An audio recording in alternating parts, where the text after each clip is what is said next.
آپ اس وفد کے میں شامل ہیں جو دوسرے ممالک میں جا رہا ہے، تو ایجنڈا پہ کیا دو ویوز آ رہے ہیں اس وقت تک؟ ایک تو یہ ہے کہ ہم دنیا کو کنونس کریں کہ انڈیا کو مذاکرات کی میز پہ ہمارے ساتھ بٹھایا جائے، اور دوسرا یہ کہ انڈیا کا جو اصل دہشت گردی کا چہرہ ہے، کینیڈا میں اس نے دہشت گردی کروا کے لوگوں کو مروایا، امریکہ میں مروایا، پاکستان میں مروایا، جعفر ایکسپریس پہ حملہ کرایا، ابھی بچوں کی بس پہ حملہ کروایا. تو آپ کا کنسنسس کیا ہے پورے وفد کا جو پارلیمنٹری جماعتوں پر مشتمل وفد باہر جا رہے ہیں؟ جی، کنسنسس تو ابھی ڈیولپ ہو رہا ہے، ابصار صاحب اس پہ گفتگو جاری ہے، لیکن یہ آپ کے ناظرین کو میں ضرور اطمینان دینا چاہتا ہوں کہ یہ جو وزیر اعظم کا سفارتی مشن ہے یہ بھی مارکہ حق کی طرح کوئڈ پرو کو پلس ہوگا. منہ توڑ ہم جواب دیں گے ہندوستان کو، جس طرح ہم نے پہلے کہا تھا کہ ہم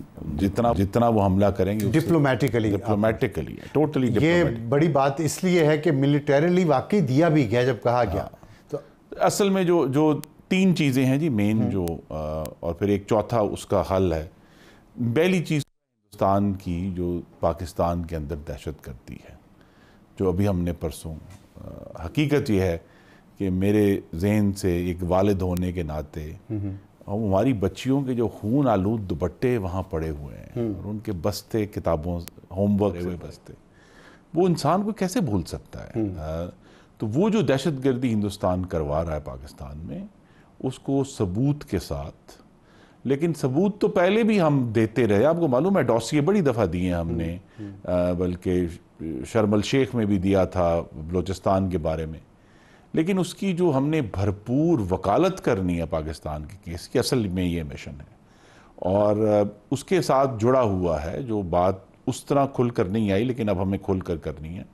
کہ ہندوستان نے جس طرح امریکہ میں اور کینیڈا میں اپنے ان کی نظر میں جو لوگ ان کے خلاف تھے ان کو قتل کروایا ہے، ایک اسیسینیشن کیمپین کی ہے، پاکستان میں بھی وقتاً فوقتاً انہوں نے یہ کیمپین کی ہے، جس کو آپ کو معلوم ہے کہ ان کے وزیر دفاع نے بھی اس پہ کہا کہ جی ہاں جی ہم تو کروا رہے ہیں، اجیت ڈوول کی ڈاکٹرن ہے. تو لہذا یہ جو دو چیزیں ہیں، ایک دہشت گردی اور اس کو کھل کر بیان کرنا ہے، اور یہ آج کی نہیں ہے، لیکن جو موقع ہے جس کی وجہ سے یہ مشن بھیجا جا رہا ہے وہ یہ کہ پاکستان نے، اور یہ ہم سب کو بہت اطمینان اس پہ ہونا چاہیے، کہ نہ صرف مارکہ حق کے دوران اپنی عسکری طاقت کا مظاہرہ کیا، بلکہ پاکستان نے جو معلومات دینے کے بارے میں شفافیت دکھائی ہے، اس سے پاکستان کی سفارتی ساکھ پوری دنیا میں وہ، یعنی جہاں انہوں نے حملہ کیا ہم نے کہا ہاں جی حملہ ہوا ہے، یہاں ڈیتھس بھی ہوئی ہیں، ہم نے کوئی چیز جو ہے وہ چھپائی نہیں دنیا سے، اور جہاں جہاں ہم نے کہا کہ جی دیکھیں ہم نے سویلینز پر حملہ نہیں کیا، انہوں نے کیا ہے آپ دکھا دیں، تو ہندوستان نہیں دکھا پائے. تو ہندوستان کی طرف سے ایک چھپاؤ پالیسی تھی، ہماری طرف سے ایک شفاف پالیسی تھی. تو پاکستان کی جو ساکھ ہے الحمدللہ سفارتی ساکھ اس سارے معاملے میں بہت بہتر ہوئی. ٹھیک ہے، لیکن جیسے ابھی ہم نے آج سنا ہے جو پریس کانفرنس ہوئی ہے، اس میں انہوں نے کہا کہ بھارتی دہشت گردی جو ہے پاکستان اس کا فیصلہ کن جواب دے گا. فیصلہ کن جواب دینے کے لیے ڈپلومیٹیکلی آپ کو بہت سالڈ ایویڈنس چاہیے، دنیا اسی کو مانے گی. آپ نے پہلے بتایا کہ بہت جگہوں پہ آپ بروزر دے چکے ہیں، تو وہ سالڈ ایویڈنس آپ کے سامنے ہمارے پاس ہے موجود؟ جی ہے، لیکن ایک عجیب مخمصہ ہے، لیکن انشاءاللہ اس کو ہم سالو کر لیں. پاکستان کے اوپر جو الزام ہے وہ آج کا نہیں ہے، پاکستان کے اوپر اس کے ماضی کے الزامات ہیں. یعنی اب جب ہم مثلا کسی امریکی سے بات کریں گے تو وہ آج کی بات نہیں کریں گے، ہم وہ کہیں گے جی آپ 14 سال پہلے اسامہ بن لادن پاکستان سے جو ہے نا اس پر حملہ ہوا تھا. ٹھیک ہے، تو ہندوستان بھی پریکٹیکلی جسے ہم کہہ سکتے ہیں کہ وہ ماضی کی دلدل میں دھسا ہوا ہے، کہ وہ جو ہے جو پرانی ہماری کالعدم تنظیمیں تھیں ان کا نام لے لے کر جو ہے اس نے حملے کیے ہیں. تو دنیا کو یہ سمجھانا ہے کہ پاکستان یہ وہ پاکستان نہیں ہے، یہ 2011 کا پاکستان نہیں ہے، یہ 2016 کا پاکستان نہیں، 2025 کا پاکستان وہ ہے جس کے اندر اب دہشت گرد تنظیموں کی نہ ہی کوئی پناہ گاہ ہے، نہ ہی ان کو کوئی آرگنائز کرنے کی اجازت ہے، نہ وہ کسی کو ریکروٹ کر سکتے ہیں. تو ہم نے وہ جو اب آج کل لفظ استعمال ہو رہا ہے ٹرانس نیشنل ٹیررسٹ انفراسٹرکچر، الحمدللہ پاکستان نے دیکھیں وہ میں ختم کر دو سوال آپ سے فوری طور پہ کرنا چاہتا ہوں، لیکن پہلے ایک کر لوں یہ کہ ابھی جو آپ نے بات کی ہے کہ یہاں کوئی وہ انفراسٹرکچر نہیں ہے. آپ کو بھی پتہ ہے اور سب کو پتہ ہے کہ مریدکے میں اور بہاولپور میں وہ پنجاب حکومت کے انڈر تھے سارے، ان کے جتنے بھی سیٹ اپ تھے، مدرسے تھے یا مسجدیں تھیں یا جو بھی ہاسپٹل تھے، جو کام تھا وہ 6 سال سے پنجاب حکومت کے انڈر تھا۔ فیٹ ایف کی ہم بلیک لسٹ پہ تھے، پھر گرے میں آئے، پھر وائٹ میں آئے۔ فیٹ ایف کے دورے وہاں ہوتے رہے ان جگہوں پہ، ان کو دکھایا جاتا رہا۔ اقوام متحدہ کی مانیٹرنگ ٹیم نے 900 ایسی جگہوں کا دورہ کیا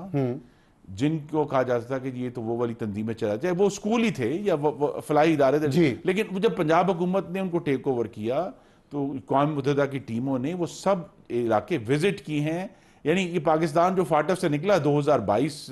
ستمبر اکتوبر میں، وہ کوئی حادثہ نہیں تھا یہ اچانک، اس پہ بہت محنت ہوئی، اور اس محنت کے بعد آج جس طرح میں نے کہا ہم ایک اعتماد سے کہہ سکتے ہیں۔ اس پہ کوئی بات ہوئی ہے کہ فیٹ ایف نے جو کچھ دیکھا یہاں پہ رپورٹ لکھی اور پاکستان کو وائٹ کیا، یہ پوائنٹ آپ ریفرنس کا وہاں بنائیں گے اپنی اس ڈپلومیسی میں؟ جی ہم یہ بنائیں گے کہ ہمارے پاس ایویڈنس ہے کہ ہندوستان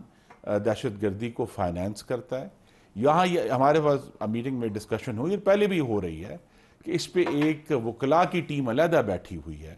کہ کیا ہم وہ پورا کیس جو ہے قانونی طور پر فاٹف میں فائل کریں گے ہندوستان کے خلاف، ان کو بلیک لسٹ میں لانے کے لیے، ان کو بلیک لسٹ۔ تو آپ یہ کہنا چاہ رہے ہیں، یہ تو بڑی آپ نے بریکنگ نیوز دی ہے، آپ یہ چاہ رہے ہیں کہ پاکستان کوشش کرے گا کہ انڈیا کو فیٹ ایف کی بلیک لسٹ میں ڈالا جائے؟ جی دیکھیے، میں اس پہ چونکہ حتمی بات کوئی نہیں ہے، اور یہ انڈین سرکاری فیصلہ ہونا ہے، حکومت نے ہی فیصلہ کرنا ہے، لیکن ہماری طرف سے یہ بڑی سٹرونگ ریکمنڈیشن یہ ہے کہ وہ کیس ڈرافٹ کیا جائے اس کے تحت۔ اور اب جب ہم کہہ رہے ہیں، اور خاص طور پہ میں کہوں گا اس میں جو سٹرونگر کیس ہے وہ ان کرائے کے قتل کا ہے، کیونکہ ان پہ امریکہ میں بھی کیس چل رہا ہے، ان پہ کینیڈا میں بھی کیس چل رہا ہے، اور کینیڈا کے وزیر اعظم جسٹن ٹروڈو آن ریکارڈ ہے۔ تو ان بنیادوں پہ کیوں